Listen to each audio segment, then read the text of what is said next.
ये स्टोरी पसंद आई तो कमेंट जरूर लिखना और अगले एपिसोड्स के लिए लाइक और सब्सक्राइब कर देना, क्योंकि 65% बंदे ऐसे हैं जो स्टोरी तो सुनते हैं पर सब्सक्राइब नहीं करते। डीआईजी मिथिलेश के आदेश पर उस पुलिस वाले ने तुरंत आगे बढ़कर विजय की हथकड़ी खोल दी। विजय, मुझे उम्मीद नहीं थी कि तुम मार्शल आर्ट में भी निपुण हो, डीआईजी ने कहा। विजय विनम्रता से मुस्कुराया। विजय, क्या तुम जानते हो, मेरा रौनक पिछले कुछ दिनों से तेजी से ठीक हो रहा है। यहाँ तक कि सीनियर डॉक्टर ओम ने भी कहा कि यह कोई चमत्कार है। मुझे तुम्हें एक बार फिर से शुक्रिया बोलना होगा। क्या आज रात तुम फ्री हो? क्या आज रात का डिनर हम साथ में कर सकते हैं?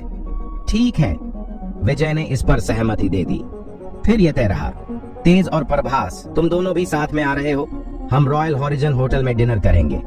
रॉयल हॉरिजन होटल, ठीक है, फिर डिनर पार्टी मेरी तरफ से होगी, प्रभास ने कहा।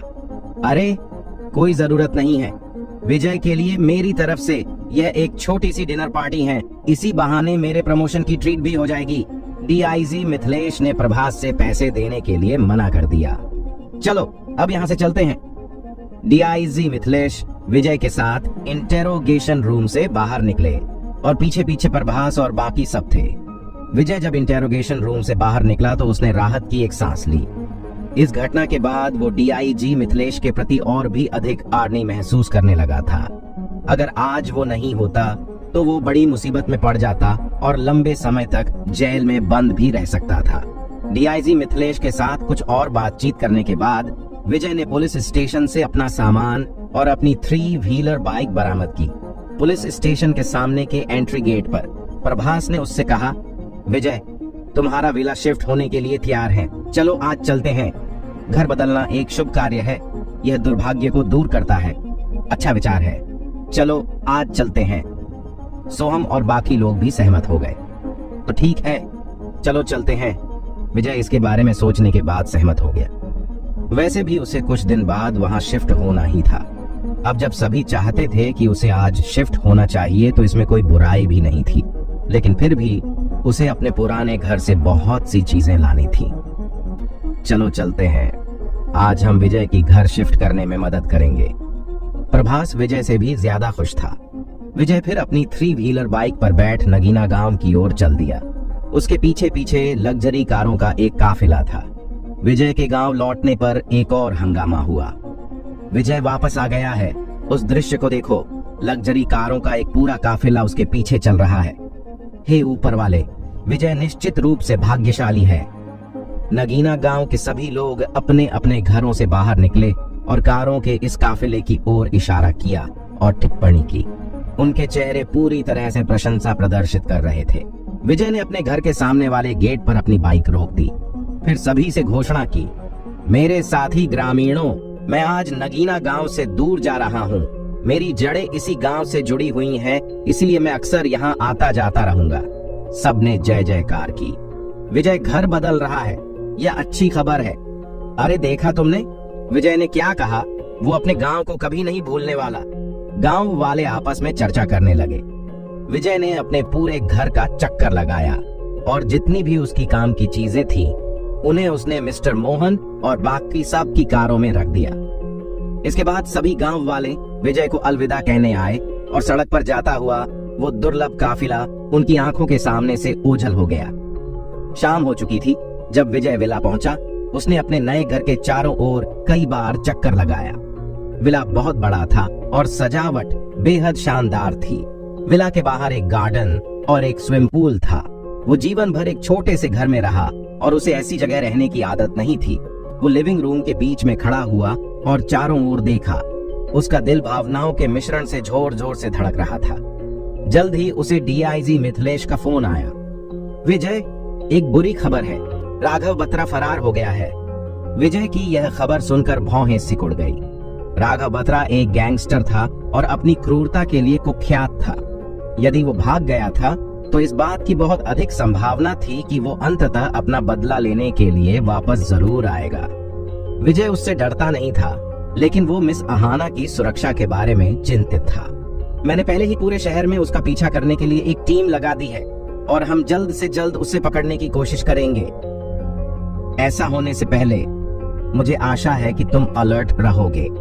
मैं तुम्हारी सेफ्टी के लिए कुछ पुलिस वालों को भेज देता हूँ। इसकी कोई जरूरत नहीं है। राघव की इतनी हिम्मत भी नहीं कि मुझे कुछ कर सके, लेकिन किसी और को सुरक्षा की जरूरत है। उसी की वजह से राघव मुझसे इतनी नफरत करता है। ओह मिस अहाना है ना, मुझे पता है। ठीक है, फिर मैं उसकी सिक्योरिटी का इंतजाम करता हूँ। क्यों ना हम अहाना को भी आज रात डिनर पर इनवाइट करें। विजय भी इस बात पर सहमत हो जाता है। कुछ और बात करने के बाद उसने कॉल कट कर दी। उसने थोड़ा सोचा, फिर अहाना का नंबर डायल किया और उसे सब कुछ बताया जो आज हुआ। क्या आज इतना कुछ हुआ और तुम मुझे अब बता रहे हो? अहाना ने शिकायत करते हुए कहा। मैं नहीं चाहता था कि आप परेशान हो। अब आप कहाँ हैं? मैं प्रभास भाई के साथ आज रात आपको लेने और डीआईजी मिथिलेश के साथ रात का डिनर करने के लिए जाने वाला हूँ। मैं अभी भी क्लॉथ फैक्ट्री में हूँ। आप बस वहीं रुको, मैं जल्द आता हूँ। विजय ने कॉल कट कर दी और प्रभास के साथ अहाना को लेने के लिए विला से निकल गया। इसके बाद वो लोग रॉयल हॉरिजन होटल गए। वहां पर वो डीआईजी मिथिलेश और उसकी वाइफ से मिले। हे विजय, तुम लोग आ गए। डीआईजी मिथिलेश आगे बढ़ा और उत्सुकता से विजय से हाथ मिलाया। आज जो कुछ हुआ उसके बारे में मैंने सुना। विजय, तुम ठीक तो हो? कल्पना ने उसे बड़े प्यार से देखा। मैं ठीक हूँ। ये सब डीआईजी सर की बदौलत है कि मैं सुरक्षित हूँ। विजय मुस्कुराया। हम अभी भी यहाँ क्यों खड़े हैं? चलो ऊपर चलते हैं। डीआईजी द्वारा प्रभास और बाकी लोगों से हाथ मिलाने के बाद वो सभी ऊपर एक प्राइवेट रूम में चले गए। डिनर में सभी ने भरपेट खाया पिया। माहौल खुशनुमा और उत्सवपूर्ण था। इस बीच अहाना ने कल्पना को ब्यूटी क्रीम देते हुए उसके बारे में बताया। अहाना, क्या तुम कह रही हो कि यह ब्यूटी क्रीम इतनी चमत्कारी है? कल्पना ने अपने हाथ में ब्यूटी क्रीम का छोटा डिब्बा देखा। एग्जैक्टली, ये विजय द्वारा हैंडमेड बनाई गई है, अहाना ने समझाया। ये स्किन को व्हाइट एंड मॉइस्चराइज कर सकती है और इसका असर अद्भुत है। कल्पना के दिमाग से सारा संदेह मिट गया जब उसे पता चला कि यह विजय द्वारा हाथ से बनाई गई थी। अगर विजय ने इसे खुद बनाया है तो कोई प्रॉब्लम नहीं है। उसने प्यार से सुंदरता बढ़ाने वाली ब्यूटी क्रीम का डिब्बा अपनी हथेली में रखा। फिर जैसे कि उसे अभी कुछ याद आया हो, उसने विजय से कहा, हे विजय, तुम्हारी यह ब्यूटी क्रीम मार्केट में धमाका कर देगी। क्या तुमने कभी इसकी फैक्ट्री स्थापित करने के बारे में सोचा है? जब उसने सवाल किया तो सभी चुप हो गए। सोहम मुस्कुराया। सिस कल्पना, विजय के पास इतना ही नहीं है। वो अपने खुद के वजन घटाने वाली औषधि, कामोद्दीपक औषधि, बाल विकास औषधि और सभी प्रकार के अन्य सामान भी बनाता है। वो सभी चमत्कारी हैं। ओह, क्या वो सभी इतने अद्भुत हैं? डीआईजी मिथिलेश परेशान हो गए। क्या ऐसा नहीं है? आइए बात करते हैं वजन घटाने वाली औषधि के बारे में। उसकी केवल एक बोतल पीने से आप एक दिन में उसका प्रभाव देख सकते हैं। यहाँ तक एक दिन में आपका 10 किलो से अधिक वजन तक कम हो सकता है। हमारे शरीर को देखो, अब हम कितने पतले हैं। तुम्हें याद है कि हम भालू की तरह मोटे हुआ करते थे, है ना? प्रभास ने कहा। ऐसे ही कामोद्दीपक औषधि भी, वो तो सुपर प्रभावी है, मोहन ने उत्सुकता से बताया। डीआईजी मिथिलेश रोमांचित हो गया। क्या सच में ऐसा है? फिर तो ये एक अच्छी बिजनेस अपॉर्चुनिटी है। हम इसका बड़े लेवल पर बिजनेस कर सकते हैं, जो पूरे नूह नहीं पूरे हरियाणा स्टेट में टहलका मचा देंगे। डीआईजी का चेहरा चमक रहा था, जैसे कि वो जिले में लाए जाने वाले उज्जवल भविष्य को देख सकता था। क्योंकि जितनी बड़ी कंपनी होगी, लोगों को उतना ही ज्यादा रोजगार का अवसर मिलेगा। विजय, क्या तुमने इसके बारे में सोचा है?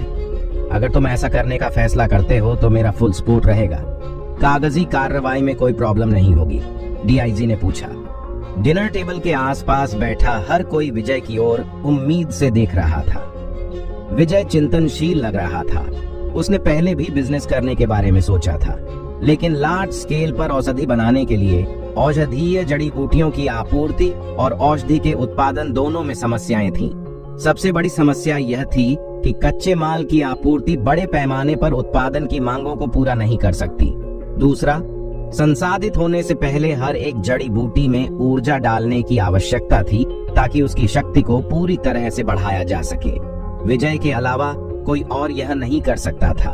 यदि इस स्टेप को छोड़ दिया जाता तो उत्पादित औषधि के इतने अद्भुत प्रभाव नहीं होते।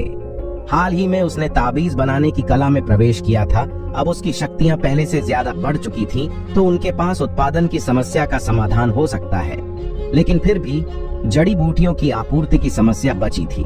इस समस्या को हल करने का सबसे सीधा तरीका जमीन का एक टुकड़ा खरीदना और अपनी खुद की औषधीय जड़ी बूटियां लगाना था। विजय ने इस मुद्दे पर विचार किया और जवाब दिया, डीआईजी सर, अभी भी बड़े पैमाने पर औषधि के उत्पादन में कुछ प्रॉब्लम्स हैं। औषधीय जड़ी बूटियों की आपूर्ति सबसे बड़ी है, लेकिन मैं खुद जड़ी बूटियों को लगाकर इसका समाधान करने के बारे में सोच रहा था। लेकिन हमें औषधीय जड़ी बूटियों के वृक्षारोपण के लिए एक जमीन चाहिए होगी। वृक्षारोपण, ठीक है, जब तुम कोई जमीन देख लो तो मुझे बताना, और बाकी सभी चीजें मैं संभाल लूंगा, डीआईजी मिथिलेश ने कहा। प्रभास और बाकी लोग थोड़ा उलझन में दिख रहे थे, क्योंकि जब उन लोगों ने विजय से इस बारे में बात की थी तब उसने मना कर दिया था, लेकिन इस बार उसने वृक्षारोपण की बात की। चाहे कुछ भी हो, उनके लिए तो यह एक अच्छी बिजनेस अपॉर्चुनिटी थी। विजय, क्या तुमने इस बारे में कुछ सोचा है कि जड़ी बूटियों के वृक्षारोपण के लिए गार्डन किस जगह लगाना है? प्रभास ने पूछा। नहीं, गार्डन के लिए एक सही स्थान ढूंढना बहुत जरूरी है। जब मुझे सही जगह मिल जाएगी तो मैं आप सभी को बता दूंगा। कोई बात नहीं, अगर तुम्हें किसी भी मदद की जरूरत पड़े तो बिना झिझके बस मुझे कॉल कर देना, प्रभास ने कहा। डिनर कुछ घंटों तक चला। डीआईजी मिथिलेश और अन्य लोगों को अलविदा कहने के बाद विजय अहाना के साथ पार्किंग की ओर चला गया। विजय, क्या मैं आज रात तुम्हारे घर रह सकती हूँ? अहाना ने अचानक पूछा। आखिर अहाना विजय के साथ उसके घर क्यों जाना चाहती थी? क्या विजय को जड़ी बूटियों के गार्डन के लिए कोई सही जगह मिलेगी? आखिर क्या होने वाला है, इस कहानी का अगला पड़ाव जानने के लिए बने रहें। हमारी कहानी सुपर बिजनेसमैन के साथ